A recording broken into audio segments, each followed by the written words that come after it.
pensamento fala o seguinte: é muito normal o orgulho de ser humilde. Eu mesmo comecei um poema sobre a humildade. Fui lendo e gostando. Gostava e imaginava o quanto iam gostar. Envaideci-me e parei de escrever. É muito normal o orgulho de ser humilde. Eu mesmo comecei um poema sobre a humildade. Fui lendo e gostando. Gostava e imaginava o quanto iam gostar. Envaideci-me e parei de escrever. Então essa questão, sentir orgulho da humildade é um erro técnico. Não se deve fazer isso, né? O ser humilde tem que ser uma coisa. Eu ontem estava até lendo um pensamento aqui, estava falando sobre isso. O conceito do pensamento serve exatamente para esse, tá? É o seguinte: na visão védica não existe um atributo de Deus julgando ninguém, avaliando ninguém, condenando ninguém, sentenciando ninguém. Não existe isso. O que existe é a nossa própria consciência. Por isso que foi uma das coisas mais maravilhosas quando eu conheci o yoga, é que eu percebi o seguinte: é possível você viver uma vida sem peso nas costas, como o Atlas, aquele barbudão grego, carrega o mundo nas costas, e sem você ficar num processo de vigilância em relação aos outros. Não tem sentido isso. Essas pessoas que querem controlar os outros, isso já é loucura das pessoas. A pessoa já é um desequilíbrio mental. A pessoa tem que procurar tratar aí os chakras, enfim, fazer o que tem que ser feito para ela ajustar a mente dela. Porque no yoga, quem controla você é você. Se você se controlar, por show, já estão ajudando o universo a funcionar. Mas a ideia é que essa coisa da vigilância não rola na visão védica. Então quem vai nos avaliar é a nossa própria consciência. Por isso é que existe a questão do Karma Yoga, que é o yoga que renuncia aos frutos da ação. O Karma Yoga, a essência dele é essa. E aí, vê bem, como é que você vai avaliar se a pessoa pratica o Karma Yoga? Não tem que avaliar. É a própria consciência dessa pessoa que vai avaliar isso. Então não adianta tentar parecer. Não tem de... vou dar um migué aqui, vou dizer que eu sou... Não vai dizer nada, isso é bobagem, perda de tempo. Na realidade, se você praticou Karma Yoga, a tua consciência sabe. Se você não praticou, ela também sabe. Porque ela estava lá junto contigo. E o que o Karma Yoga fala do orgulho? Pô, se você desejar, vê bem, se você desejar qualquer tipo de reconhecimento pela ação que você está fazendo, por exemplo, no caso dele aqui, do autor, é importante deixar claro o seguinte: eu nunca consegui escrever um poema, eu já tentei, mas eu acho uma coisa extremamente difícil. Difícil, eu achei, tá?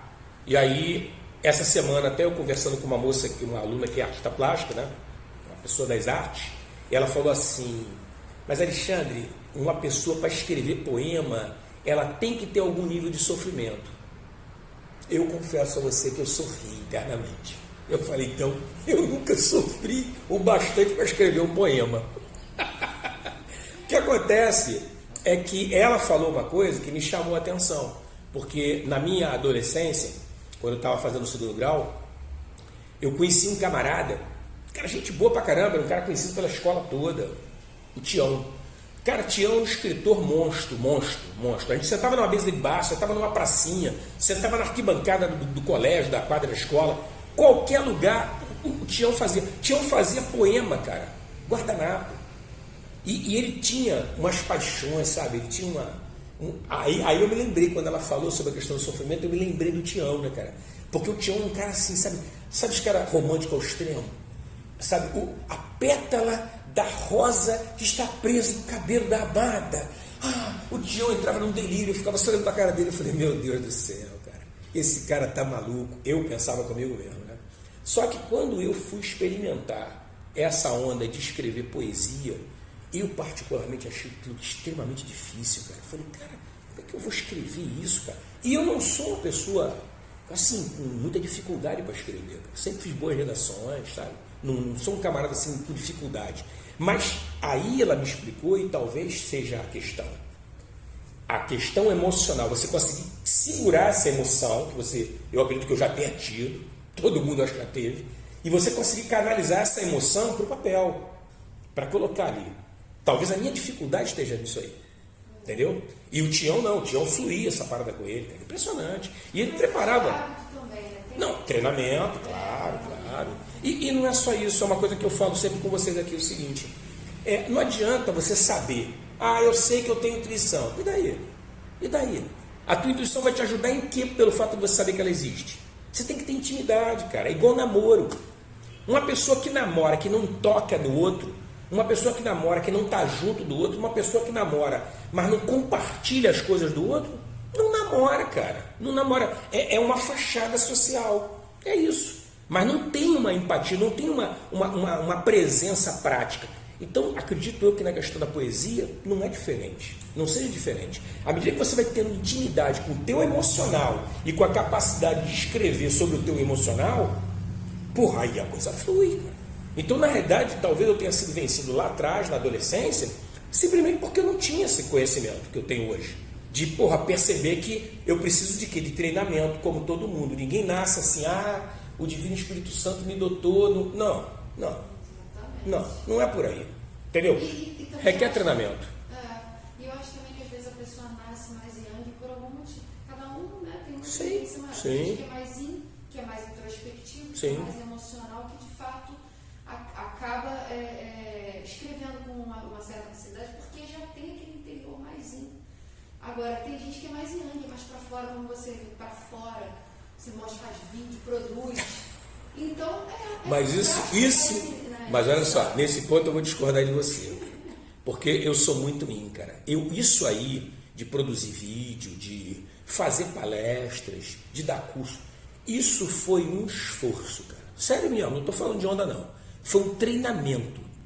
Só para você ter uma ideia, quando eu fui presidente de uma associação de yoga, eu fiz um discurso na Alerj, por conta da fundação do sindicato de yoga, que eu acho que nem existe mais o sindicato, mas eu fiz um discurso tomando posse da diretoria, aquela coisa toda, e aí, meu discurso, cara, não deve ter durado nem 5 minutos, cara.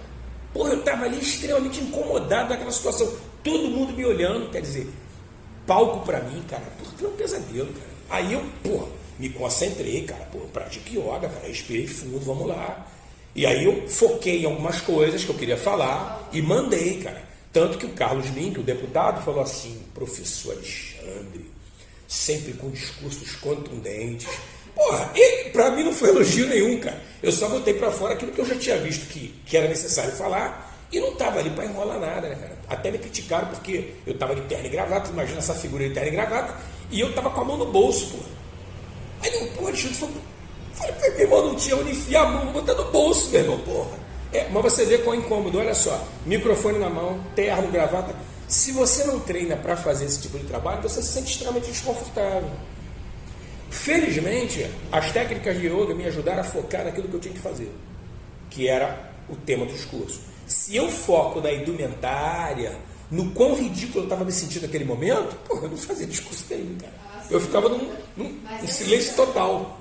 Eu acho que talvez uma pessoa, eu, por exemplo, primeira vez que eu tive que fazer uma apresentação, eu estava lá na faculdade, caramba, eu não conseguia, sabe? Eu falei, sabe aquela coisa que outra pessoa treina, falando com aquela voz falhada, eu olhei assim, meu Deus, o que eu tenho que fazer? Eu não sabia nada, sem orientação nenhuma, sabe? Totalmente despreparada. Sim. E aí eu tomei aquele choque, eu falei, caramba, não é natural para mim. Não é natural. E aí, tive que fazer também um treinamento, um trabalho e tal. Mas o que eu estou falando é o seguinte, tem pessoas que têm essa coisa de ir, de fazer, de resolver, e a gente vai ficar a vida inteira nessa. Claro. E vai ter mais facilidade de trabalhar a escrita. Mas eu vou falar uma coisa para você, como ingrediente para confirmar isso que você está falando. Existe um componente que é falado dentro dos, principalmente os sutras de Patanjali, tá? Eles falam muito sobre isso, que é um componente de você ter fé.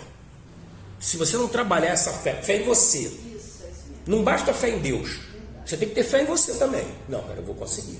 Mesmo saindo uma droga, eu vou tentar fazer, cara.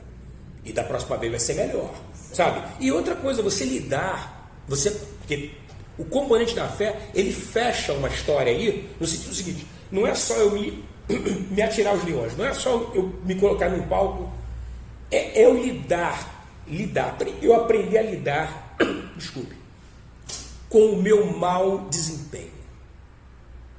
Perfeito? Ninguém está dizendo que você não saiu bem. Você saiu mal. Foi mal. Mas esse sentimento que você está tendo com o teu desempenho, que não foi bom, não foi satisfatório, pelo menos porque você acredita ter potencial para fazer, você vai ter que aprender a lidar com ele. Porque uma guerra, vamos tomar como base uma guerra, ela é feita de inúmeras batalhas. Inúmeras. Umas você vai vencer, outras não. Exatamente. A questão de você vencer a guerra ou não é o seguinte, é a soma delas. Quantas você venceu? Eu venci 300. E quantas perdeu? Perdi 80. Você venceu a guerra. É simples assim. Essa que é a ideia. Então você tem que procurar lidar e aprender a lidar com o fracasso. Não fui bem. Porque tem que ser sincero consigo. Consigo, não precisa ser com a humanidade inteira. Você pode não ser sincero com ninguém. Mas com você tem que ser sincero. Senão você não segue adiante. Você fala assim, cara, não fui bem. E outra coisa, não fui bem em quê? Porque uma coisa a pessoa fala, não fui bem em tudo. Porra, bicho, tudo é muita coisa, cara. Alguma coisa você foi bem. Entendeu? Porque também não cabe aqui menos-valia. Sabe? Tudo meu é ruim. Para com isso, cara. Vamos pé no chão. O que eu não fui bem? Cara, eu não fui bem na oratória, meu irmão. Eu errei 3 verbos, cara. Porra, sabe? A concordância eu errei aqui de novo, cara. Então, eu tenho que treinar isso, cara. Isso não tá bom. Não estou dizendo que o resto seja maravilhoso. O resto pode melhorar. Mas isso aqui chegou a ferir meu ouvido. Quando eu vi o vídeo, eu falando, cara, muito. E isso é um troço que eu aconselho a todo mundo fazer. Porque eu fiz e eu faço. Eu assisto os vídeos. Eu escuto gravações que eu faço. Eu às vezes estou dando uma aula aqui, eu estou gravando, cara, minha aula. Para ver se eu não tenho vício de linguagem. Quando eu falo sobre treinamento, a pessoa não faz assim, pô, esse cara tá treinamento. Cara, treinamento é muito amplo, cara. Muito amplo de recursos. E hoje, graças ao Criador, já deu para ver que eu não sou reacionário. Graças ao Criador, nós temos tecnologia. Porque a tecnologia ajuda. Você pega e grava e você vê, meu irmão, olha, eu falei uma bobagem ali. Porque também tem isso. Eu sou humano. Eu posso vir num discurso bacaninha, legalzinho, tudo por um desfecho maravilhoso, e eu entro, atravesso com uma frase totalmente fora de contexto, que eu mesmo nem registrei essa falha. Eu acho que eu falei aquilo que eu tinha pensado, mas saiu pela minha boca uma outra coisa. Quando você vê o vídeo, a gente fala assim, Alexandre, que variada foi aquela? Entendeu? Aí você voltando à fita, você fala assim, meu irmão, tá vendo? Eu dou uns mole desse aqui, eu tenho que prestar atenção nisso aqui. E aí, no próximo, você já vai mais coerente. Tá? Vamos lá, vamos cantar uma outra. A gente fica aqui amanhã toda conversando.